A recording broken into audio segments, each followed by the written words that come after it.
Welcome to Women of Purpose Hub. We bring you edifying messages by Apostle Igenegba. Stay back and enjoy the video. God bless you. That's what I was trying to explain in the previous conversation, about gates and, gatekeepers. But the question is, how do you know when a gate has been broken? I feel like you don't always need prophecy to know that a gate is broken. Sometimes the signs are already screaming at you, So I think there are like 4 signs I can talk about of a broken gate. So one of the signs is cycles of betrayals and losses.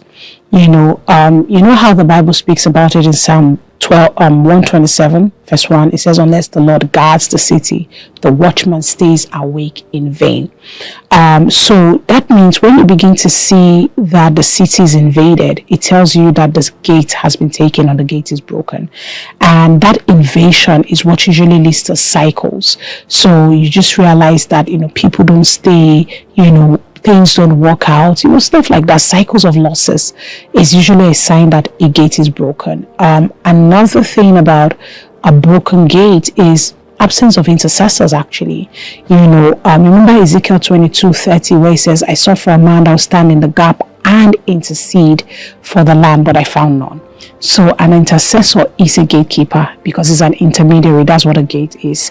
So when in a place, maybe in a ministry or a person's life or even in a family where there are no intercessors, it's just usually a sign that the gate is unmanned and the gate is broken, and so invasions will happen.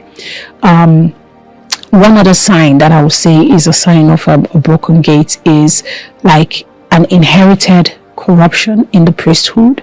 So many people have inherited certain behaviors around spirituality. So there's some families where they can't do anything except a prophet tells them what to do.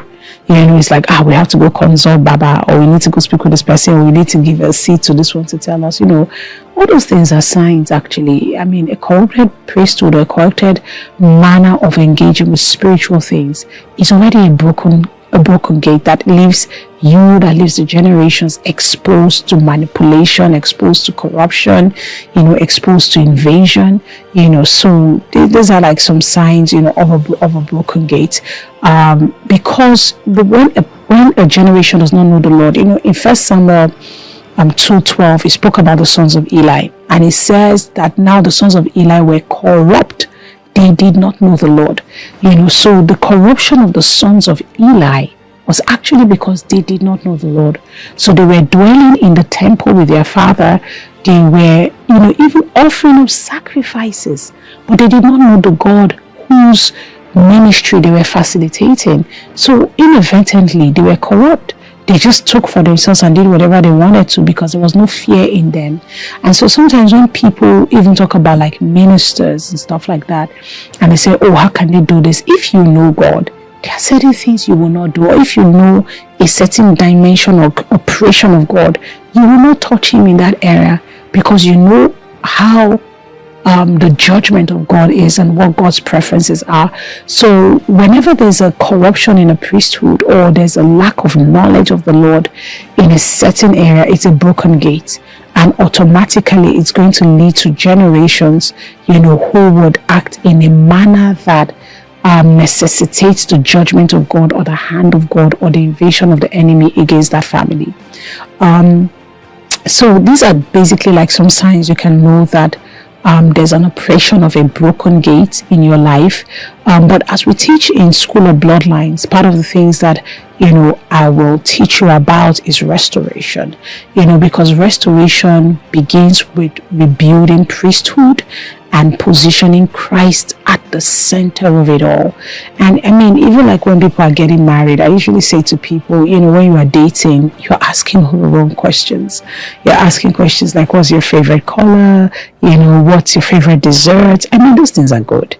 But can we ask questions around discerning the gates that are operational and the things that have been broken, so that by the time you're getting into the marriage, you actually enter fortified as a unit, as opposed to just entering into like multiple, broken security systems, and then that's where you're trying to make it work. And so many marriages within the first 3 years end up breaking up because the people did not expect the manner of insecurity that they found in the homes. So it's not because the two people are bad in themselves, it's just because they never did the work of bloodline evaluation to know what are the natural characteristics, that each party will display within the context of marriage. So when people are single, there are certain things they don't struggle with until they get married. They're like, oh my God, I didn't know I was this impatient. I didn't know I was this, because marriage in itself is a trigger of dormant altars. So the moment you do get married, you then begin to see patterns and things that you maybe despised in your family begin to replay in your life, and you're like, but I don't want to be that person. How come I'm manifesting this thing that I so despised? And it's because you never took the time to evaluate it. You actually didn't know that there was an insecurity within that gate in your life, and now it's playing out, the moment marriage, got into the mix of things. So I do believe that School of Bloodlines is a place where we can unpack all of this and unpack gates and unpack the rebuilding of gates. And I look forward to seeing you there. God bless you. Welcome back, viewers.